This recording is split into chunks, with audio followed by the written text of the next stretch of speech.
Hello YouTube, it's been a couple days, but today we're bringing you our next Season 6 Patch 6.12 guide, and we are covering Jungle Kindred, the Eternal Hunters. Never one without the other. Kindred's actually been one of our most requested guides, and for a really good reason. Currently in Patch 6.12, she has over a 40% ban rate in solo queue and 60% ban rate in LCS. Both people who just play solo queue and pros fear Kindred alike. Let's find out why Kindred's such a highly contested pick by looking at her pros and cons page. So first up is her ability to clear the jungle. She's got high damage on all of her abilities and is able to clear the jungle with ease. Furthermore, all that damage combined with her high mobility and targeted slow makes her very strong at ganking.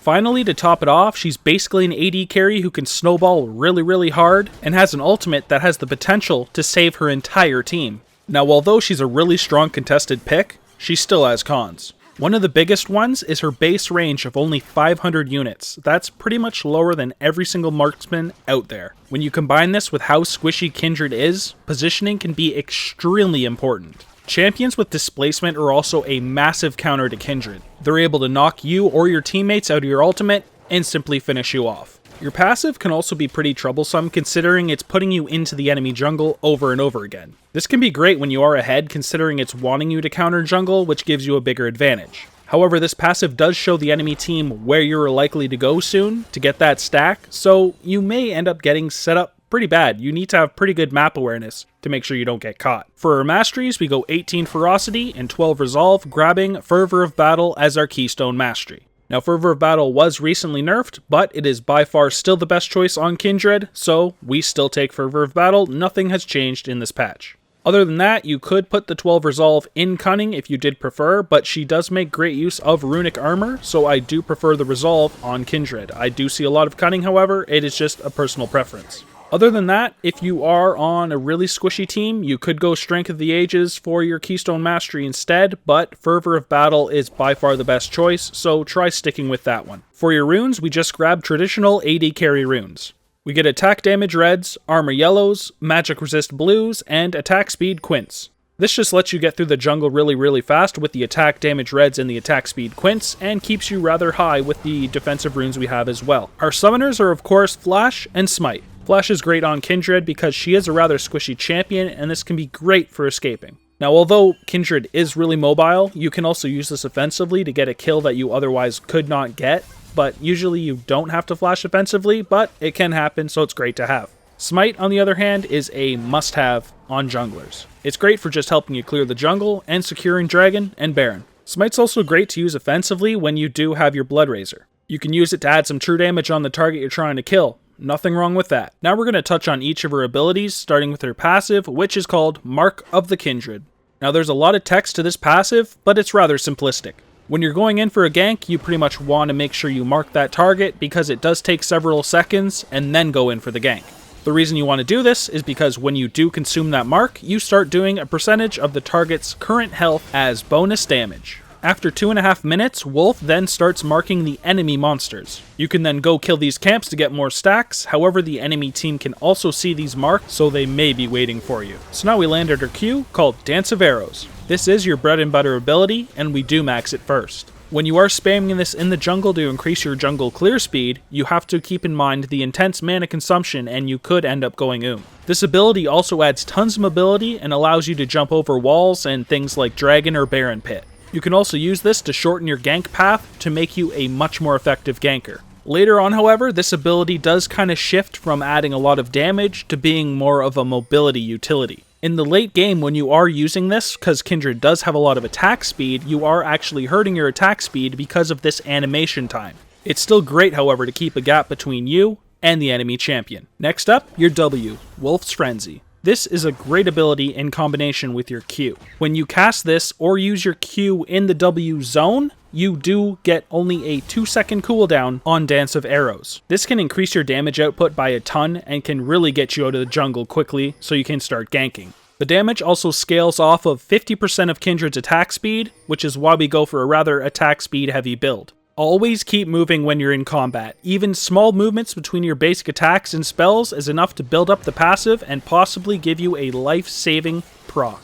The passive heal is a great part of the ability, but you have to keep moving, so make sure you're doing so. Kindred's last basic ability is her E, Mounting Dread. You pretty much just want to use this ability at the beginning of a gank to help ensure that the target doesn't have the mobility to escape from you or your teammates. This can also be great at kiting since it does give a slow when you do combine it with your Q to hop away. Finally, when she does land her third attack, she does extra damage, which is based on target's maximum health. She already deals a ton of damage, but this helps you just get through those tanky champions that are going to be running at your face. Last up is her potential game-changing ultimate, Lamb's Respite. Now there's a couple big things to note about this ability. First is that it can be used as an effective way to prevent an objective's death or to stall time so allies can contest the objective more effectively. If the enemy team's on Dragon and your team's too far away, simply delay it with your ultimate and then engage. You also don't want to use this ability if the overall outcome will be negative. Sure, saving an ally is great and all, but not if you're saving 3 enemy lives while doing so. To make sure that doesn't happen, you'll pretty much want to use it away from enemy champions. You can save your teammates farther away, but they will not be able to get to the circle and save themselves. Last thing to note is this is a really high skill cap ability. I guarantee you will fuck up, some of your teammates will really hate you, but you'll get there eventually, I suppose. For our ability order, we of course prioritize our ultimate first, taking it at 6, 11, and 16. Our main priority is our Q, however we do take our W at level 1 for the sustain. Speaking of which, our next in priority is W for said sustain. Last, we leave our slow. We only really need the 1 point in it, considering the slow duration does not go up or the slow amount, so we just need 1 at level 3, and then we max this one last. When you're going in for a gank, you want to make sure you mark your intended target beforehand. This takes 8 seconds to actually go on the target, so you have to think ahead and make sure it's on them when you're going in for that gank. Now Kindred doesn't have any hard CC, she just has 1 short duration slow, so you mainly want to be ganking when you have red buff. This makes your gank much more potent and can get you some relatively easy kills. Now of course some of your teammates may have CC, so when a target is rather pushed, wait for your teammate to CC and then go in for a gank. She may not be able to hold people in place, but she can put out that damage output to get those easy kills. Our item build starts with a Hunter's Talisman and refillable potion. Kindred is amazing at clearing the jungle, so she doesn't really need those extra health potions, she can get away with that refillable. Our jungle item of choice is then a Skirmisher Saber enchanted with Blood Razor. As we know, Kindred scales really well off the attack speed, and this gives you 50 of it. To synergize with all the attack speed we're getting in the build, this also makes your basic attacks deal 4% of the target's maximum health and bonus physical damage, which is amazing to have when you have a lot of attack speed. So Kindred's really squishy, she needs to kite, which is why we get the Boots of Swiftness. This gives you everything you want in mobility and keeps you away from those damn targets trying to chase you down. Next up is Runaan's. Man, do I ever love this item on Kindred. 40% more attack speed, a bunch of crit, and some movement speed. Keep that gap going. Your basic attacks then shoot out 2 extra bolts, which add a ton of damage to teamfights and really get you through the jungle. You also add 15 bonus physical damage on hit to those attacks. Man, this item is great, and it's only 2,600 gold. Now it's time to get just a little tanky. We do it by getting the Maw and the Sterax Gauge. One gives magic resist, attack damage, and a shield, and the other gives attack damage, a shield, and a bunch of health. Both are great ways to keep alive in those team fights. Lastly, Blade of the Ruin King. Get some more attack damage, attack speed, and now we even get 10% lifesteal. Our passive basic attacks then deal 6% of the target's current health and bonus physical damage.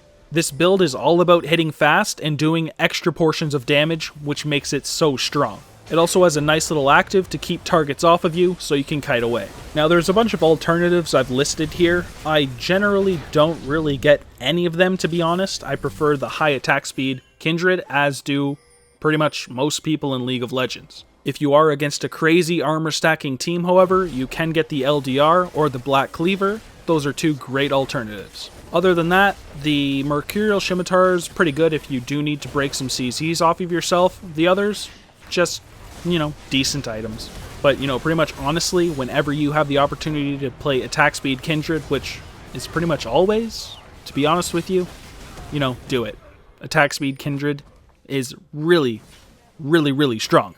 So that pretty much covers it for our Kindred Jungle Season 6 Patch 6.12 guide. For more of our guides, you can go to our website, www.egamingtv.com. McSquigs has been revamping that site, and it is starting to look amazing, so make sure you guys head over there and check it out. It's pretty cool.